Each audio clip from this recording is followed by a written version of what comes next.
Stuff I Learned Yesterday, episode 667. Failure to Communicate.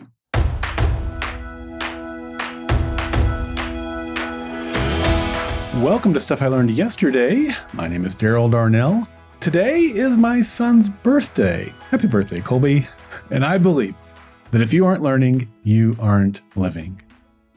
All right, let's play a quick game of Name That Movie. I bet some of you have already figured it out by the episode title, but which movie made this quote popular?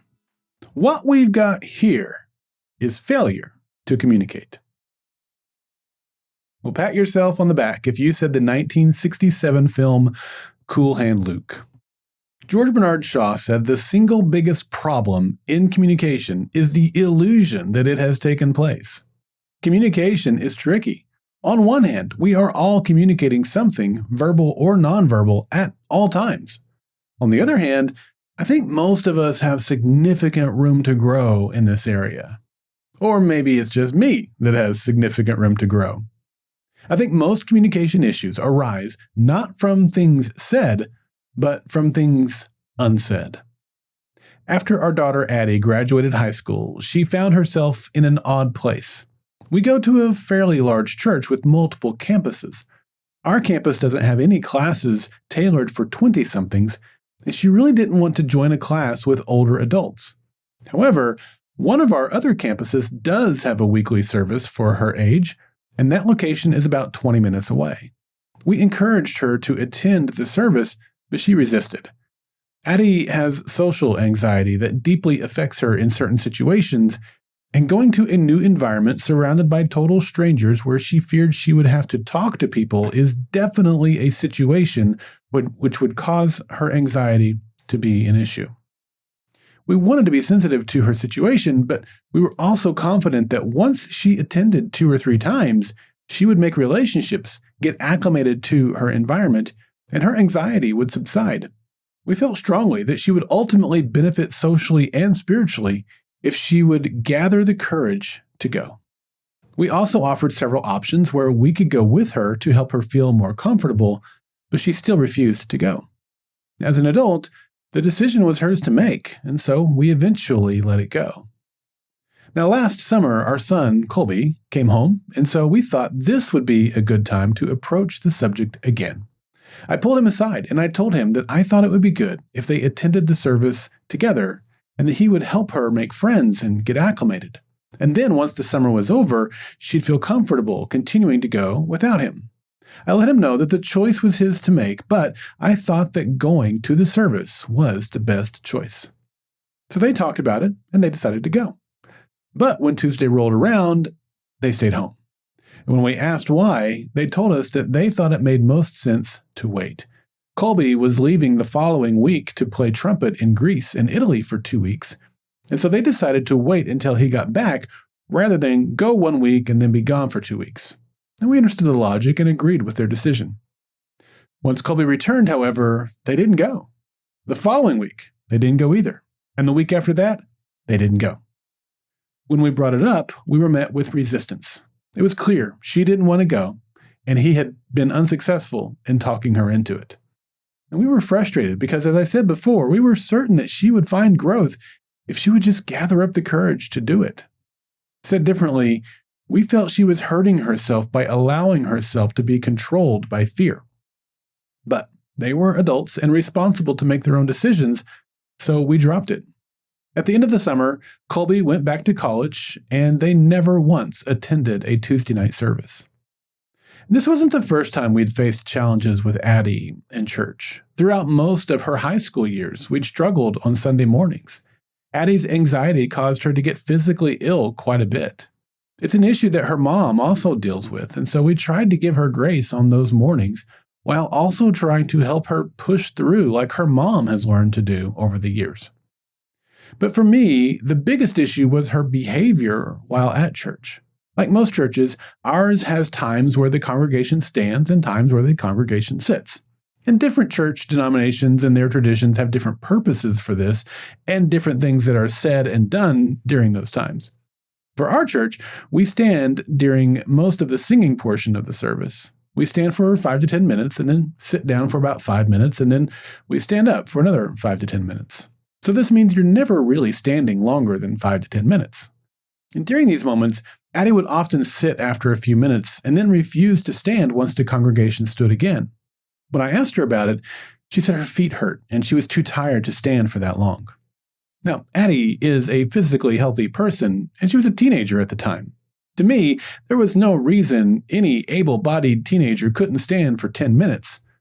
After all, I'd seen her stand for much longer than that at theme parks. So I really struggled with this, and I often got very frustrated. I felt like she was being lazy and lacking discipline. Those were issues that I saw in other areas of her life, and I saw my job as her parent to help her establish better habits and mindsets that led to better behavior. This became an ongoing struggle for us. So, what do you think? Based on what I've told you so far, how are our communication skills? There are definitely some issues with all parties here, and I'm certainly not looking good. But it gets worse. When Colby was home for winter break last year, these two stories came up.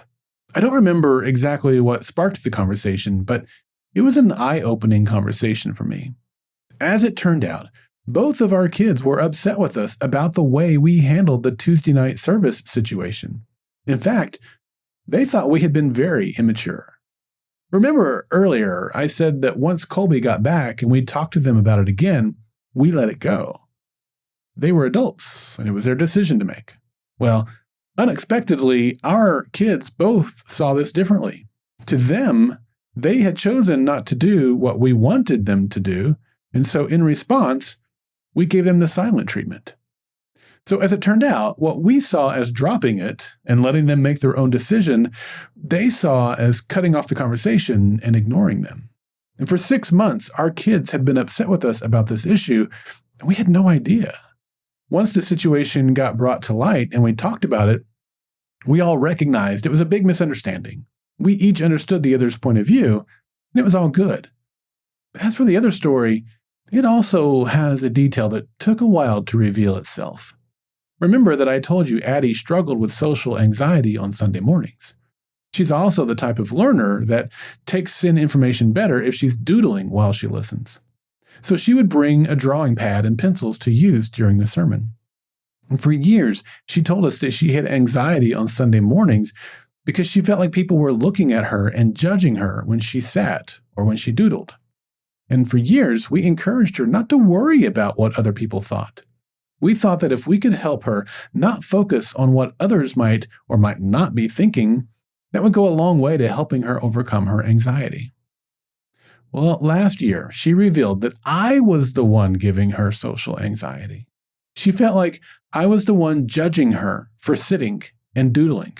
It was never about other people around us. It was always my judgment that was keeping her from feeling comfortable on Sunday mornings. And I was shocked and devastated to learn this.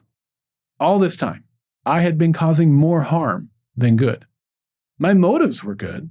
I wanted to help my daughter, but she never saw it as help. She only saw it as judgment. Here's what I learned. What we have here is failure to communicate. The Tuesday night situation could have been easily resolved if we'd simply told our kids that we had decided to let the decision rest with them. I mean, I did tell Colby up front that it was his decision to make, so I thought this was good enough. But once Carrie and I decided that we weren't going to bring it up again, we never communicated that to them or told them why we had decided that. If we had, the whole situation with our kids being upset with us for 6 months thinking that we had given them the silent treatment would have been avoided. The issue with Addie feeling judged by me is much more complex. On one hand, I did tell her several times that I didn't like her sitting because I knew the excuse she was giving me was poor. I told her that I'd seen her stand many other times in other situations and she could do it at church too. So I felt like she was simply being lazy. She may not have liked hearing me say that, but I didn't hide my feelings from her. Is that judging her? Maybe. Is it possible that a teenager would see that as judging? Of course, I see that now, but it never occurred to me at the time. She told me several times that she didn't like going to church because she felt like people were judging her. But she never once told me that she meant me.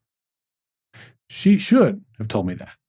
Much conflict could have been avoided if she had told me directly instead of beating around the bush or being passive about it.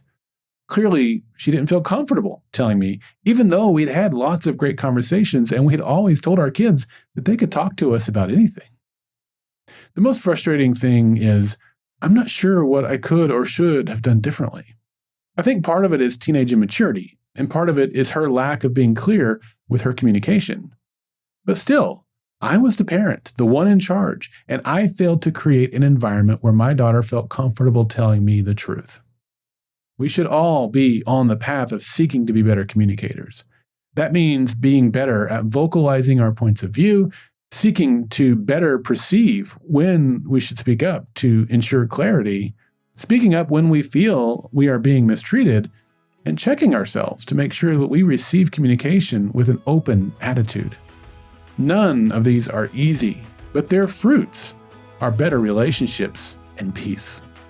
Remember the words of Lisa Kleypas, who said, "Many times in life, I've regretted the things I've said without thinking, but I've never regretted the things I said nearly as much as the words I left unspoken." I'm Daryl Darnell, and this has been Stuff I Learned Yesterday. Well, I want you to be a part of the next Monday Mailbag on December 29th. Monday Mailbag is your opportunity to share what you've learned so that other listeners and I can learn from you. It can be a message as short as 30 seconds, or it can be several minutes long. It really doesn't matter, just as long as it's something that will benefit others.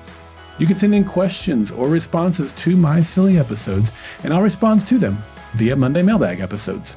You can participate in Monday Mailbags by visiting the Golden Spiral Media listener feedback page at goldenspiralmedia.com/feedback, or send me an email at feedback@goldenspiralmedia.com.